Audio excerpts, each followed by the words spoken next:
Cost of living crisis has brought people back into the workforce at the fastest rate since before the pandemic 2.5 years ago.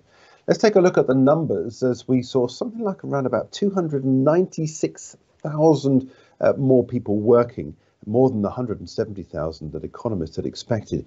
The count of working aged people outside the jobs market fell by 144,000 in the quarter through to May.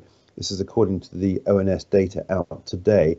The figures suggest that the chronic jobs shortages could now be starting to unwind as workers fill a glut of vacancies that have come onto the market that popped up when lockdowns to control the virus ended. Continuing that trend could alleviate some of the concerns the Bank of England has about tightness in the jobs market pushing up inflation.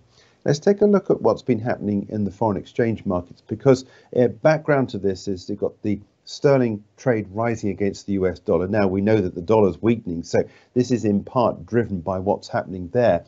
So I think we should look further afield to see what's happening with sterling against the euro, but that doesn't help us either, because sterling is falling against the euro because we now hear that the European Central Bank could be considering a 50 basis point rise come the interest rate meeting this week. So that too is difficult to work out just what the interpretation of this data is today.